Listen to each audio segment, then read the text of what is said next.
All right, friends, here we go. This is where it gets juicy. So, part 3, right? I have a bold ask and great expectation. So my first word was bold. My second word for later was expectation. I was learning to pray bold, to ask for big things, like the things that used to scare me that I was too afraid to ask for, or the things that I had built a negative narrative around, like men, right? And so I said to myself, God, I want you to be bold. I did this in my cancer journey and miracles happened. You can't file for COBRA until after your last day of employment. It takes 30 to 45 days to process. I got mine processed much faster than that because I had an aggressive high growth tumor. Then after the paperwork finally gets processed, the surgical team can't approve it until the authorizations go through. Authorizations are a 5 to 15 day process, 5 if it's expedited, 15 typical. I got it done in 4 hours. I asked God, be bold, show up now. And I had the most amazing woman named Linda from the Surgical Associates Company calling United Healthcare, calling the COBRA administrator, acting on my behalf in the moments I was overwhelmed. She was partnering with me in the moments that I was energized, right? We just tag teamed things. We were on the phone together. She was truly God's miracle put in my life. And I thought to myself, wow, okay, if God could help me get I wasn't going to be able to get in until mid to late February. Yet I knew I'm eating, I'm practicing discipline, I'm using the supplements that my nutritionist gave me. I am being the most extraordinary patient that I can to team like a rock star with my amazing medical team, because I have the best surgeon and a great anesthesiologist, a phenomenal oncologist, even met a wonderful reconstructive surgeon thinking I was going to have a full mastectomy. And in this journey, I thought, you know what, if they're showing up every day and they're giving me their best, shouldn't I be a great teammate and partner with them and elevate my life? So I was all in, bold. And I just said, God, I expect you to deliver, be real now. Now, mind you, I want to know how all this works. I'm a science-minded scholar. So none of this makes sense to me, but hey, he brought me here. So at this point, I'm like, okay, the words bold, expectation, believe, faith, possibility, invitation, those words that I was playing with. Again, if you want to come and learn how to play with words and learn how this really works and experiment with words and design that in community and have a supportive group of people who are going to be around you, helping you live that word and determine what that word should be, sign up for the Power Word Workshop. So get this, now we're going to get into the juicy part with dating. There's something about this journey that is so fun to me because it's the intersection of my personal and professional life, right? I was taught to divide those things, yet now I'm learning I don't have to. I don't have to create this dividing wall, that there's an intersectionality that emerged during COVID when our dogs could bark in the background. My daughter could come into a meeting and ask for help. Unless it was a high stakes one, then I had a special little code on the door. So we know that we have personal lives, and we know that our personal passions and interests actually elevate us in our careers. That's what helped me grow my career. It was lifestyle informed design coupled with the skills the world needs, right? I'm always analyzing what are the skills that the world needs, which ones actually make the most money so that I could afford the lifestyle I dreamed, and then map the career to those skills to achieve the lifestyle. If you want to do that, I invite you to join me in the Life Design Lab. If you want the big picture, and full support will be coming with that program. You'll get free access to me on Warrior Wednesdays. So that is a significant savings. Back to the juicy details. So God's working big, and I decide, okay, God, I see you. I now fully see you've delivered the dream home. You told me, quit playing small, sweet child. You wanted to be extraordinary. You wanted that top percent. I'm going to deliver that. Even though I was working on playing small, living my country club life, keeping things simple, I would have never said yes to this if I saw this in January of last year, right? I said yes to this little 1.5 acre lot with a gorgeous luxury ranch plan, lake view, mountain view, and 6 minutes from the barn. I didn't want a horse in my yard. I don't even like dirt, right? So I was like blown away that my heart and soul could feel such peace here, and it was a journey of surrender, another word you might choose. So I decide, God, I'm gonna go all in with you. I will co-create with you. I don't know how this is gonna work, which drives me bananas. I love spreadsheets. Look, this is how I used to plan. Okay, so this part is my strategic life plan, has my beautiful daughter on the cover, and my destination declaration, and then all of the great 8 dimensions of life, and let's see, oh my goodness, and the aligned commitments, right? With some photo imaging that helps me visualize things. It complements my vision board. Vision board was kind of part 1. As I needed to dial it up, I needed something more specific, more concrete, and actionable commitments. So then, this is how I plan. I mean, to zoom in on that, right? I have 6 phases of strategic action for the year. This is me left to my own devices. Because I think I was probably born with a planner in hand. I love to plan. I had a hot pink binder in high school. That's where it all began for me, really, is when my parents moved me from Southern California to Tucson. I couldn't stand it, and I was planning my exit. So sophomore year, middle of sophomore year of high school was when I became a true career and lifestyle planner. Now I call it lifestyle informed career design, right? Because we've got to design our careers with our lifestyle in mind. That's been the number 1 thing that I've been teaching Gigi. There's certain careers that, as someone who loves horses, she cannot have. Those careers are not compatible with the lifestyle she aspires to have. So I encourage you to join that program, learn those skills. So mission critical if you want to grow. Let's get back to the juicy details. I'm so nervous to talk about this on camera. So I went to God, and I literally put on my eye pillow. Now at this point I'm leveling up, right? I'm like, okay, not just the eye pillow, but now I have a playlist of my favorite songs. So I always just say, Alexa, play Time with God. And then the music kicks on. Alexa, stop. I forgot. She wasn't plugged in for 3 weeks, so I forgot that she's here now. Anyhow, I have that playlist. I get into Shavasana pose. I put the eye pillow on. I'm like, God, I'm ready. Give me that tingle when it's time to take action, right?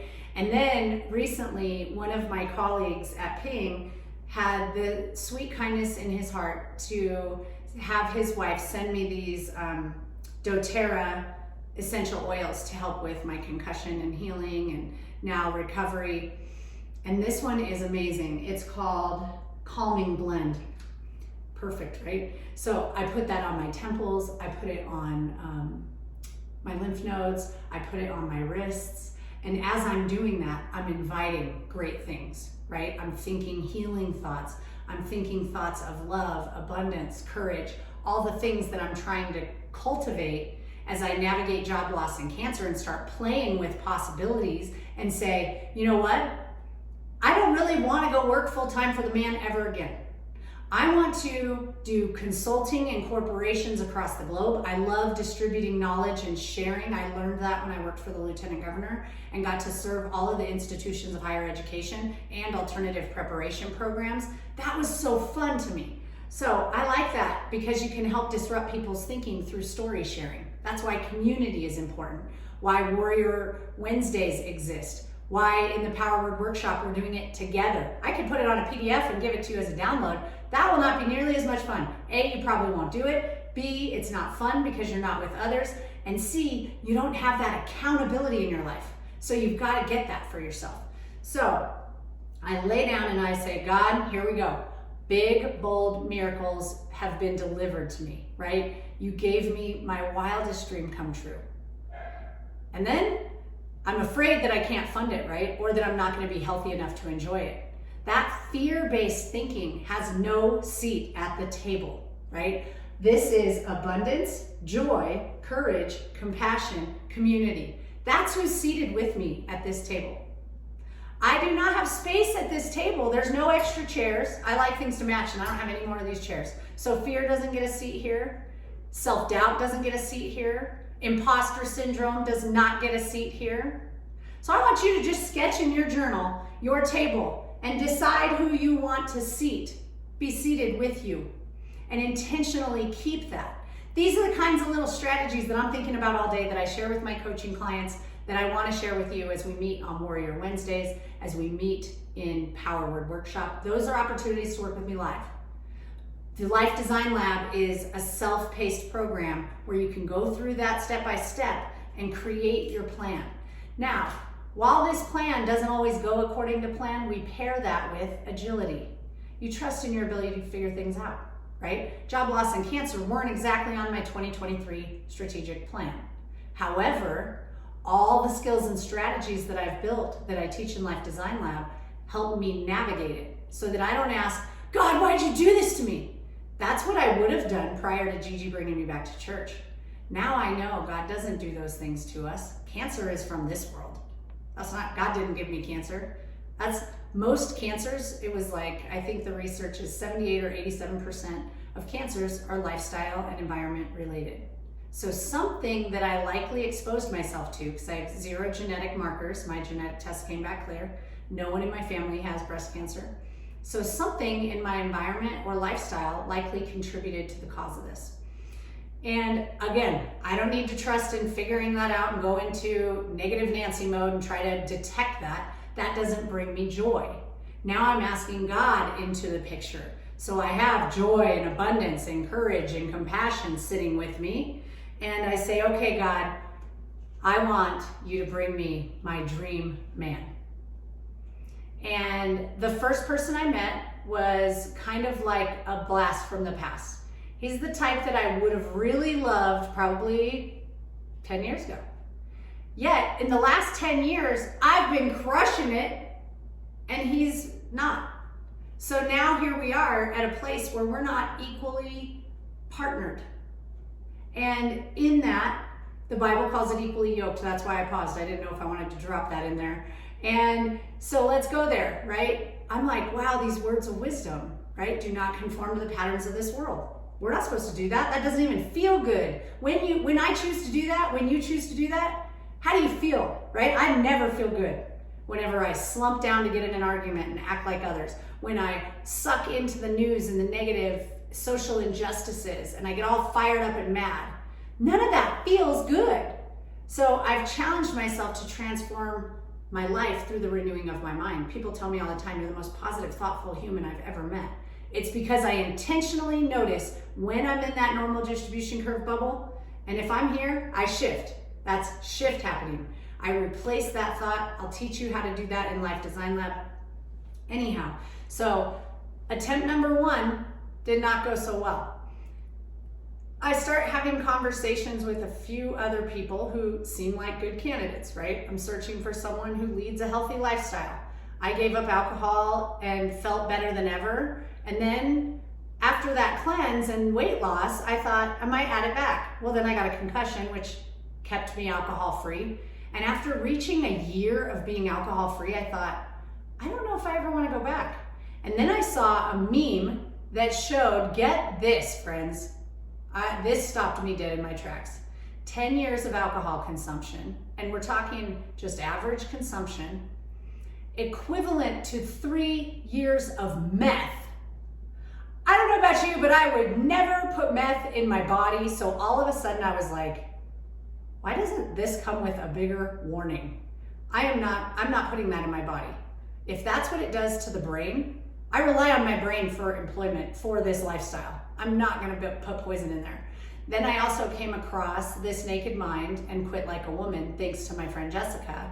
And I didn't read the whole entire book. I didn't really need to. It didn't resonate with me. I don't go to bed with wine on my nightstand. And so it wasn't fully there, but I'm a learner. I will learn from any experience. And the thing that I learned from Annie Grace was alcohol is designed to be highly addictive.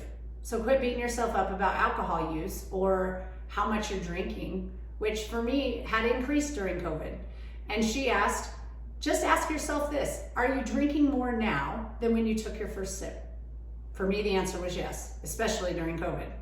Kind of went a little gradual, a lot, and then kind of back to that gradual space. A lot of that happened to be due to the human I was dating. So anyhow, that was part 1. Part 2 was it was designed to be highly addictive. And I was like, I don't want to fall victim to some marketing campaign that's trying to get me addicted to this product that then I keep buying and wasting my money on. So I start focusing on being strong, being bold, getting out of the norm, who does that, and into the extraordinary. So then I also learned about the taste. Like, because you think you want a glass of wine because it tastes good. Actually, she says, remember the first time you took your first sip?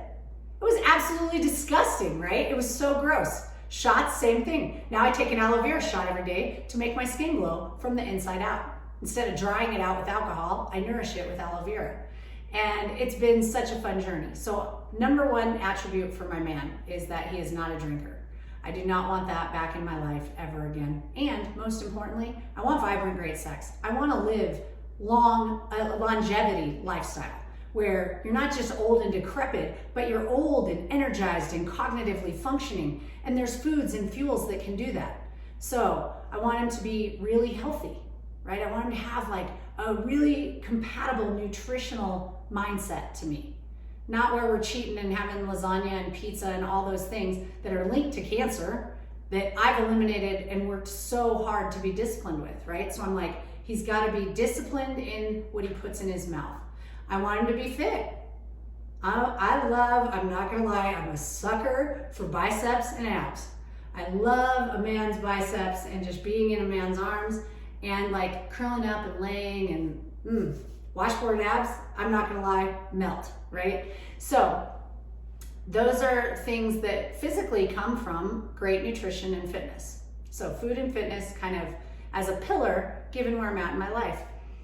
Then I thought also, you need to have intelligence and drive, right? If you're intelligent, yet you're not driven and you haven't been achieving and growing, you now get to your 40s or 50s or 60s, depending on your age, right? 30s, 40s, 50s, 60s.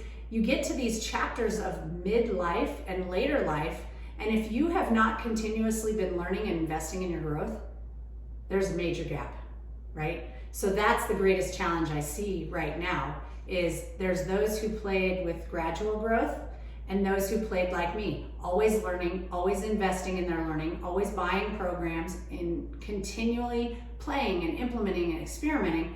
You end up here. Well, that's a significant difference, right? So I thought he has to be really intelligent. I want someone I can converse with, who I can geek out on big topics about.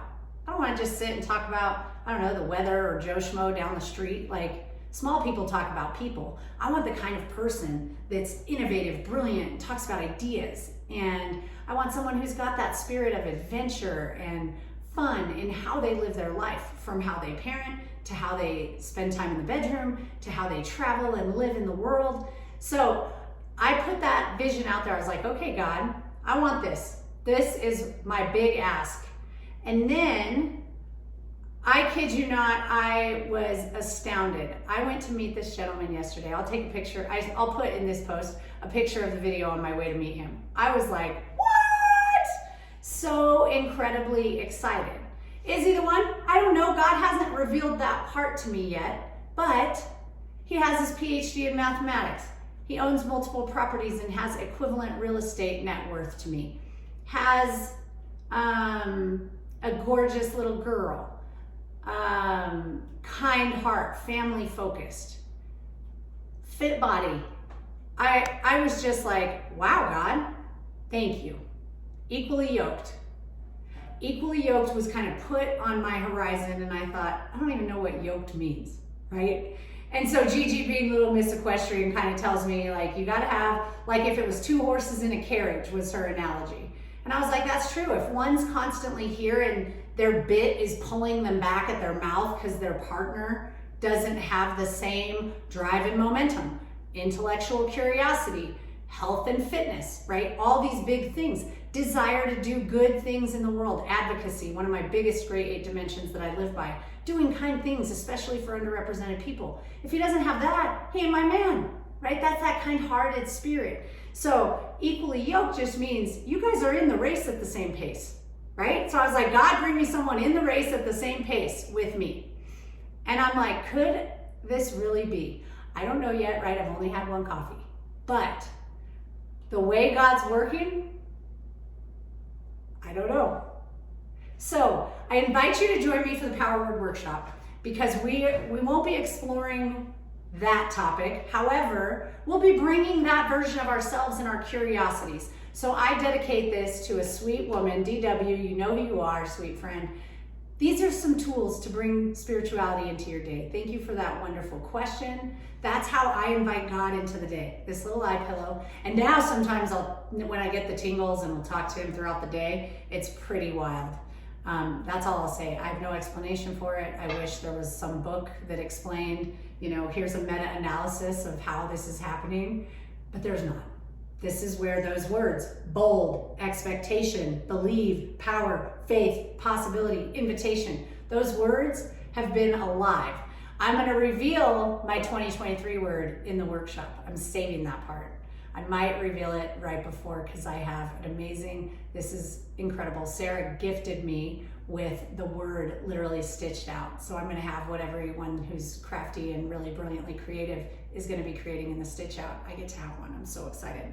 So with that, I invite you to, as always, go out and shine your love and light into the world. Reveal your brilliance in each and every interaction throughout the day-to-day. Invite the best of yourself to show up. Maybe think of one word that describes who you want to be today. And for the next weekend, give yourself time. And use that word. Watch it work as a compass in your life. Like asking God for bold things, being bold. Woo! Changed the game for me, my friends. So I hope it changes the game for you too. Mwah.